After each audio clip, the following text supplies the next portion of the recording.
Otorita IKN Nusantara rayu Bank Asia kolaborasi, Basuki beber 3 pilar kerja sama Ibu Kota Negara.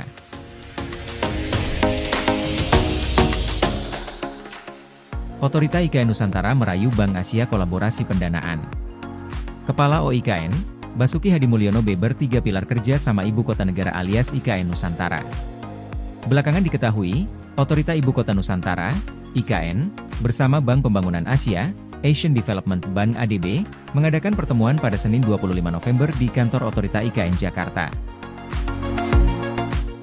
Pertemuan ini bertujuan untuk membahas sinergi terkait dukungan dan kolaborasi yang ADB yang telah dilakukan serta yang sedang berlangsung, terkait berbagai aspek pembangunan di IKN. Jiro Tominaga, Direktur ADB untuk Indonesia, membahas mengenai potensi dukungan selanjutnya, termasuk pendanaan bagi pengembangan infrastruktur dasar yang terjangkau dan inklusif, pembangunan kawasan perkotaan yang selaras dengan alam, serta pertumbuhan ekonomi yang inklusif bagi semua kalangan. Kepala Otorita IKN Basuki Hadimulyono, mengapresiasi kolaborasi yang telah terjalin sampai saat ini. Kami menyambut baik dukungan dari ADB yang telah memberikan kontribusi besar dalam mendukung percepatan pembangunan Nusantara, diujar Basuki dalam keterangan pers, Selasa 26 November. Kolaborasi yang telah terjalin antara Otorita IKN dan ADB berfokus pada 3 pilar utama. Pilar pertama adalah perencanaan dan perancangan IKN agar menjadi kota hutan cerdas dan berkelanjutan seperti yang dicita-citakan pemerintah Indonesia. Pilar kedua mencakup upaya untuk membatasi dampak negatif terhadap lingkungan akibat pembangunan yang masif. Pilar ketiga adalah mobilisasi pendanaan untuk memastikan pembangunan IKN dapat berjalan secara berkelanjutan. Sejak penandatanganan Memorandum of Understanding, MOU, pada bulan Mei 2023, ADB telah memberikan dukungan senilai 5 juta US$ atau setara 75 miliar rupiah dalam bentuk bantuan teknis dan tenaga ahli. Dukungan ini menunjukkan komitmen ADB untuk membantu pemerintah Indonesia dalam pembangunan IKN yang inklusif dan berkelanjutan. Rencana kedepannya, Otorita IKN diharapkan dapat menyampaikan usulan ke Bappenas terkait readiness kriteria untuk proyek-proyek strategis yang akan dilaksanakan dengan skema loan dalam Blue Book. Kerjasama antara Otorita IKN dan ADB disebut menjadi langkah nyata dalam menciptakan IKN sebagai pusat pemerintahan baru yang modern, inklusif, dan ramah lingkungan.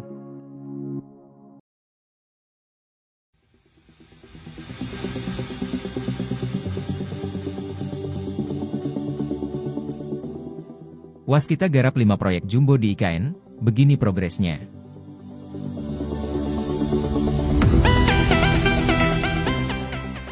PT Waskita Karya, Persero, Tbk tengah menggarap 12 proyek di Ibu Kota Nusantara, IKN, dengan nilai 8,1 triliun rupiah.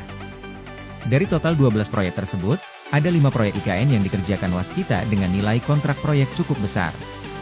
Direktur Utama Waskita Karya Muhammad Hanugroho mengatakan proyek Gedung Kesekretariatan Negara Paket 3 menjadi salah satu proyek dengan nilai kontrak besar, yakni mencapai 1,6 triliun rupiah. Pria yang karib disapa Oho ini menyebut progres pembangunan proyek tersebut cukup signifikan, mencapai 95,4%. Dia pun menargetkan paling lambat Januari dapat merampungkan pembangunannya. Sementara, jalan tol IKN segmen 5A, Tempadung Pulau Balang, dengan nilai kontrak 1,2 triliun rupiah saat ini progresnya telah mencapai 96,8%. Lalu, ada proyek rumah susun ASN 3 dengan nilai 1,1 triliun rupiah. Saat ini progresnya telah mencapai 81,4%. Gedung Kementerian Koordinator 4 sebesar 874 miliar rupiah, progresnya telah mencapai 94,3%. Untuk jalan feeder distrik IKN senilai 660 miliar rupiah, progresnya mencapai 89%. Progres 4 dari 5 proyek besar IKN sudah di atas 90% saat ini. Waskita berkomitmen menyelesaikan seluruh proyek IKN dengan tepat waktu agar bisa segera difungsikan, dikata Oho dalam acara Public Expose, di Gedung Waskita Heritage, Jakarta, Kamis, 26 November 2024. Selain proyek IKN, pihaknya juga berperan menggarap 23 proyek strategis nasional, PSN. Oho menjelaskan selama 10 tahun terakhir, pihaknya telah membangun sebanyak 88 PSN.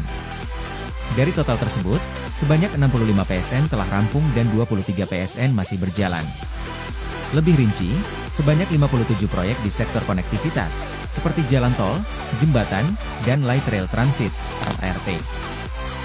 Kemudian, ada 23 proyek infrastruktur air, seperti bendungan serta irigasi.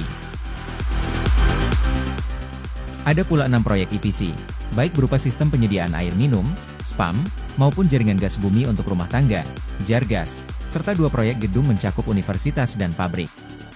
Khusus jalan tol, dalam 10 tahun terakhir Waskita telah berkontribusi lebih dari 800 km, km, atau 40% melalui investasi. Manfaatnya, masyarakat dapat mengefisiensi waktu tempuh hingga 50%, jelas OHO.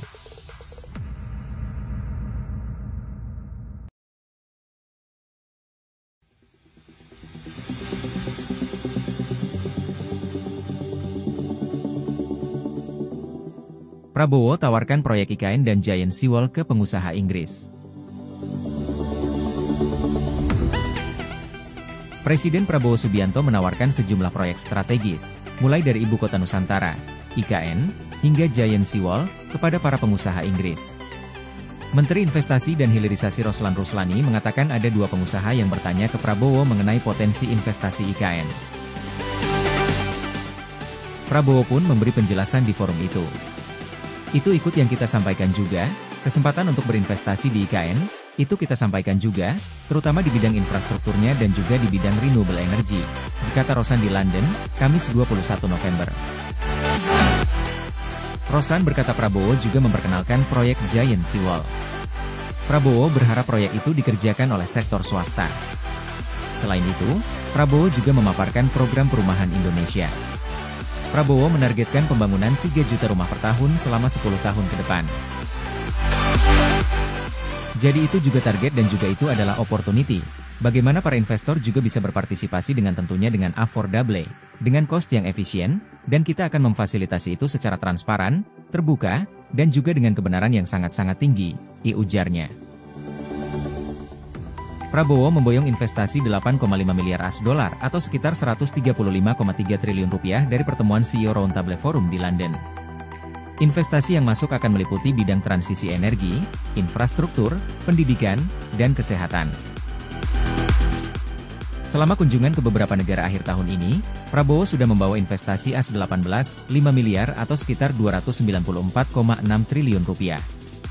Jumlah itu meliputi 7 miliar AS dolar dari British Petroleum, BP, 1,5 miliar AS dolar dari CEO Forum, dan 10 miliar AS dolar dari perusahaan-perusahaan Cina.